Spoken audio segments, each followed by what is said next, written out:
Alright kids, it's time for another episode of KittyKatGaming with your host, Mortimer! KKG!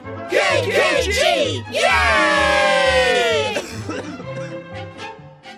Welcome back to another exciting episode of Dream Daddy.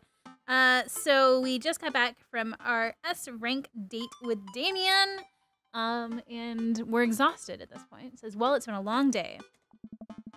I'm just about ready to pack it in after a few bites of ice cream from the freezer.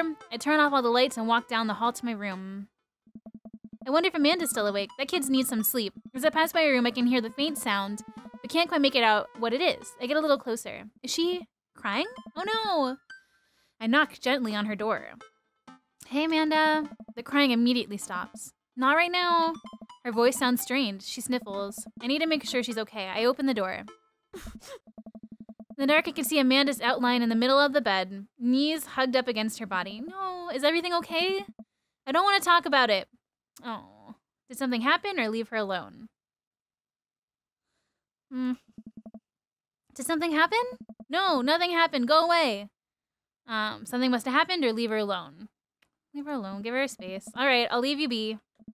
I back out of the room and close the door gently behind me. She immediately starts crying again. No. Wow, I have no idea what was up. What has her so upset? She seemed totally normal. I feel awful leaving her to cry, but I also get the feeling that if I tried to do anything else, it would only have made her more upset. I can't stop mentally cycling through all sorts of awful things she could be dealing with right now. More than anything, I just want her to be happy and safe. I have a hard time falling asleep, but when I finally do, I'm still thinking about Amanda. After a long night of very little sleep, I roll out of bed and make myself a pot of coffee. Amanda should be up for school soon. Maybe she'd be willing to talk about whatever is bothering her. About 10 minutes before she's supposed to leave, Amanda comes out of her room and makes a beeline for the freezer. Morning, Amanda. Morning. She drops a frozen waffle into the toaster and slams the freezer door. She won't look at me. Yikes. So, anything big going on at school today? No. Okay. Do you need a ride to school? No. Want some coffee? Amanda pulls the toaster lover up, takes her still freezer-burned waffle out before it's finished cooking. I have to go. Amanda picks her bag and storms out. Oh, okay. I haven't seen her act like this in a long time. It's usually short-lived, but it always hurts. Hopefully this blows over and things are back to normal soon. I sit back down at the kitchen table and look at a picture of Amanda, and I hang it on the wall. Hanging on the wall. In it, I'm teaching her to ride a bike. Her face is a mixture of excitement and pure, unadulterated fear. I remember how determined she was. Every time she would fall off and scrape her knees, she would get up and try it again. Finally, I had to stop her because she was bleeding everywhere. Then she started to cry because she didn't think she needed bandages and wanted to keep trying. No. As I put the bike away, she just stood up in the middle of the street and screamed. Then I took her for ice cream and it was like nothing even happened. After giving it a bit of thought, I decided that if I force her to talk about it, I'm only going to make things worse. But I have an idea. I start rummaging around for ingredients. I hear Amanda walk in the door, and instead of heading for the kitchen like she normally does, she makes a beeline to her room. She's clearly trying to avoid me. Hey, Pumpkin? What? Can you come in here for a sec?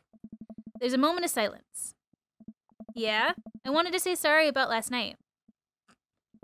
I'm just worried about you, kiddo. I get scared when I know something's wrong, and I get even more scared when I feel like there's nothing I can do about it.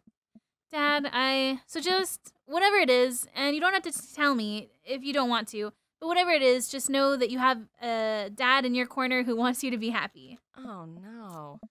Honey, you know I'm bad with words, so I was hoping I could speak a language we both understand. I pull a cake out of the refrigerator and place it on the table. Hopefully the frosting has set by now. Ta-da! Dad, it took me a really long time because I ran out of red frosting somewhere around sad and had to start over and says, sorry you're sad, but I support you 100%. Oh, it's so cute! Huh. This is beautiful. It's strawberry. Amanda gives me a big ol' hug. I grab some plates and forks and serve us up some delicious cake. So, it's really stupid. What is it? This whole thing. I know I've been really weird lately, and there's just... I don't even know how to explain it. I feel like I might have to make you a chart. I'm listening. Do you want me to take notes? I guess I should start from the top. So, you know how Emma R. is going to that fancy art school in California, right? Emma R. The one who puked in Dead Goth and Beyond, the best friend, or the other one? The one who puked in Dead Goth and Beyond? Dad, that was me! What? I thought you were Emma P. Dad, are you doing okay? I'm getting legit worried. I've been doing a lot of gluing and varnishing in unventilated spaces. Carry on. Anyways, ever since she got that acceptance letter, I've been feeling like she's drifting away, you know? And she's been spending a lot more time with Grace and Emma P. I just thought it was all in my head for a while, but then I found out from Rosie M. that both Emmas, Grace and Noah, all went to study to a party at Mackenzie F's on the same night. They all told me they were busy studying for the Calc AB final. Yikes. Oh. So, another important piece of information is, God, this is embarrassing. I, have a crush on Noah, and, that's a thing. What? Whoa. I had no idea. I definitely didn't know that. Okay. You're a bad liar. So are you. I learned from the worst. Anyway, so the only person I told about the crush was Emma R., and she's promised not to tell anybody. I didn't confront them about the party thing because I didn't want to start dramas, so I kept quiet and kept going about my business. Amanda sighs. And the other day, I invited everybody out to go get nachos at the mall, and after not texting me back for like 2 hours, even though none of them ever put their phones down for more than 60 seconds, they all say they're busy, like, simultaneously. So I tell them, never mind, I'll just eat nachos at home, right? But we were out of chips, and I really, really wanted nachos. Totally understandable. Oh my god. So I go to the mall anyway, I get to the food court, and who do I see there but Grace, Emma P, Emma R, and Noah all hanging out together and eating nachos. Without me. Aw, what? It gets better. I'm standing by the escalators watching them, and I realize that Noah has his arm around Emma R, which is kind of weird, right? But then they kiss. No. Yes, I know. So I storm over there, and I'm like, hey. And Grace drops a nacho on her shirt, because of course she does. And Emma R just, like, glares at me. Grace. Nothing is coming up. I don't know who that is. Grace is the, boring one, gossipy one, or did she poop the bed too? Poop the bed too? No, Dad, please stick with me. Grace is the one nobody really likes, or I guess that's me now. Aww. But anyway, nobody will say anything, and I'm just like, you guys suck, which I realize is not the most eloquent thing to say, but I was very angry and really embarrassed, and I just wanted to get out of there. So I left, without nachos, might I add, which only further contributed to the shitty day, and immediately drafted a super long text to the group chat asking them why they've been so weird. And I wrote another one to Emma R. asking how long the Noah thing's been going on, and sorry, I know that's a lot. You're still following me? So you can say, what did Emma R. say? I'm a little confused, but I think I understand, or I have no idea what's happening. What did Emma R. say? Oh, okay, get a load of this. Emma R. says, you know what? Let me read it to you. Oh my god, that's so me. I would have said that. Amanda pulls out her phone and reads, word for word, an arduously long string of text messages. Can you believe that? You can say, I can believe that, or I cannot believe that. I don't know if it makes a difference. I cannot believe that. I care so much about Amanda's social life and mental well-being, but man, do I not understand what she's talking about. This is all beyond me, but I'm trying my hardest to be supportive. They were dating in secret for like months. So I told her that being a really terrible friend, and I told her that she's being a really terrible friend, and she's like, well, if you think I'm so terrible, then just stop being my friend. And I was like, okay. And then she left. She left me on red, and then, wait, left me on red? What's that? Oh, like, she saw my message and didn't reply, and I know because there are red receipts. I don't know what red receipts are, but I'm just gonna go ahead and nod and pretend I understand. Gotcha. So while this is all happening, I'm talking to Emma P about how mad I am because she's at least being kind of reasonable, and I'm venting to her about how pissed I am at everybody and stuff. And then out of nowhere, Noah texts me, is like, how could you say that about me? And I'm like, say what about you? And he tells me that Emma P sent screenshots of everything I told her to the group chat that I got kicked out of. All right, I think you lost me at screenshots, but that definitely sounds bad. There's so much more, but honestly, it's all just really stupid teenager stuff. The bottom line is, everybody dropped me, half of my grade hates me, and now I have no friends. Oh my god. I definitely do not miss the teenage drama, guys. Holy shit. This is just completely stupid. Please treat your friends with respect. Treat people the way you want to be treated. And if people are mean to you, you gotta find it in you to be nice to them, because those are the people that need people to be nice to them more than anyone else, because they're mean for a reason, whether they're having like a terrible private life or like they're just having a hard time in life in general. Like, so just be nice to everybody, guys. It's free. It's free. Amanda, I'm so sorry.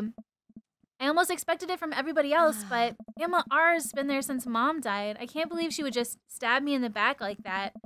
I'm not even mad that she's dating Noah. I'm just upset that she lied to me about it for so long. Amanda stabs at the remnants of her cake. Okay, I take it back. I'm kind of mad she's dating Noah. Like, what did I do wrong? Why did everyone just suddenly decide I'm not cool anymore? Why wasn't I enough? I don't understand. And as mad as I am at everybody, like, I miss them, Dad. Amanda looks so dejected I almost can't take it. What could I possibly say to help? Anyways, that's it. That's the whole sword tale. Thanks for listening. Tune in next week for more hot gossip. Wow.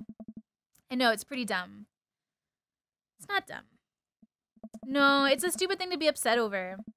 Amanda, your feelings are real. Don't ever be mad at yourself for having feelings. I guess.